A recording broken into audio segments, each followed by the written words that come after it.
Hello, I'm Brigantia Blackbird of the Blackbird Grimoire. Welcome to the daily forecast for Saturday, May 18th, 2024. Good morning and happy Saturn's Day to you. We have a waxing gibbous moon. We are in Taurus season, the Celtic tree month of Hawthorn, Beaver season, and we are in the Pluto retrograde. For our astrology today, the sun is in Taurus, fixed earth, representing practicality. The moon begins the day void of course. Then at 5:23 a.m. Central Time, it enters second quarter Libra, cardinal air sign, representing courtesy. Mercury is in Taurus, fixed earth, representing artistry. Venus is in Taurus, fixed earth, representing artistry.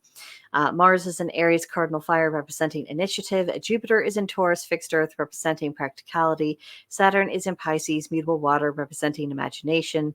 Uranus is in Taurus, fixed earth, representing practicality.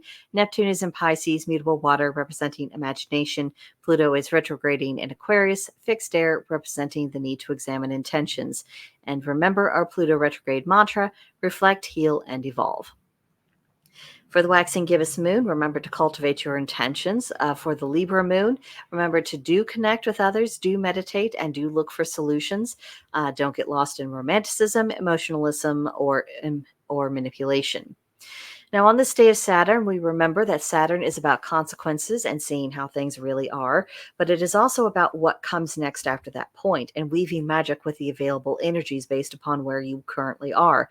Use that waxing Libra moon to connect more deeply with the universe by cultivating this sense of objectivity. It'll help you decide how to take your next steps. For today's tarot, we get to have a break from the suit of swords. I know you were beginning to think that was the only sword in that suit in that particular deck, but today, instead of a swords card, we have the Lovers, which represents choice of union, polaric balance, and assessing allegiances. It is all about people who are coming together in a very tied way and who are bound with sentiment of some kind. So who does that apply to in your life? Whether it is your romantic relationships, your friendships, your families, your neighbors, any kind of relationship in which there are emotional ties and not just contractual ties. And think about just whether or not this card is reminding you to appreciate what you have, or if it is encouraging you to examine what you have and whether or not it's having a beneficial or a detrimental effect, and what effect you're also having in turn upon these other people. Next up, we have today's triad, 3 upright contentions: prudence for imprudence, favor for disfavor, and love for hatred. This is all about solving the problem rather than worsening it or wallowing in the problems. It is an encouragement to conduct yourself better than your antagonist. Your behavior is the manifestation of your actual beliefs, not what you give lip service to, not what you imagine you believe, but how you act is the representation of what you actually believe and who you actually are. So that gives all of us plenty to contemplate about our various needs to and how we have room for improvement. And lastly, this triad is also about putting love into the world rather than greater and greater amounts of hatred. This is not, the Christian thing of love your enemies and all this and that and other things that are obviously quite dangerous.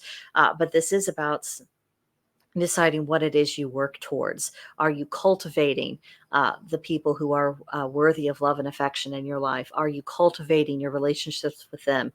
When you see people acting foolishly, are you using that as fuel to act wisely? If you are thinking about anything, are you choosing to try to do better, or are you just going with the crowd and doing worse? That's something that you can only know really the answer to. And it's just, I think it's a little bit of a reminder saying, you don't have to be caught up in the current of all of the dreadful things. You can exercise your will and you can do something productive rather than destructive. Today's magical intention is loneliness, specifically easing loneliness. The color is gray, the plant is cinquefoil, the animal is swallow, and the crystal is chrysoprase.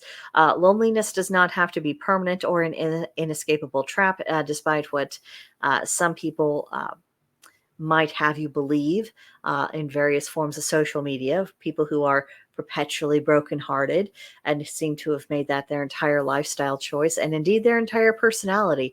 It doesn't have to be that way. And we can get caught trapped in our depressions. We can get trapped in our heartbreaks. We can get trapped in our fears. This dreadful thing happened to me in this relationship. And so I'm afraid that all the others that follow will be like that. We do not have to remain in that particular way. We do not have to be in an unhealed state. It does take courage sometimes to leave it, especially if we've been grieving and mourning for a very long time, because we may not remember who we were before that happened. And we may not have any idea of who we have become after mourning that particular loss. So using some of these correspondences to help bring ourselves up out of the depths of our own despair. Not only will that help us, but also it'll start to kind of clear away the clouds, because that's one thing about really intense emotions that are dragging us down a bit. It clouds our vision, it clouds our judgment, it clouds our imaginations either, because we start to lose the ability to imagine things could ever be any other way. We cannot imagine ourselves healthy. We cannot imagine ourselves in good relationships. So, if this is resonating with you at all, I would say accept this as a challenge and see how you can improve your situation. Ideas for today's pagan practice: honor a god and a goddess of magic, meditate on whether or not your personal practice is balanced, and contemplate your own personal opinion regarding magical alphabets. A bit of a random thing out there, but it popped into my head. And as always, when I get these little nudges, I tend to pass them along. Carry a bit of quartz today. Quartz is a very good amplifier, so just be mindful of what you might be amplifying. And then just for the heck of it, create a sigil, especially if you've never tried that before. Just see what you can come up with. You might surprise yourself. And lastly, today's journal. Create what you would consider to be an ideal menu for an autumn hand fasting.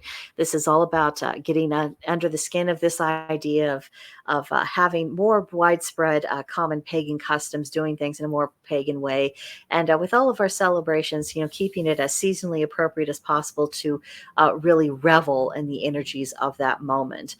So just a little something for you to play around with and see what you can come up with. So let me know what you thought of all of this in the comments section below, or email me at brigantiablackbird@protonmail.com, and I'll see you guys in the next one. Bye.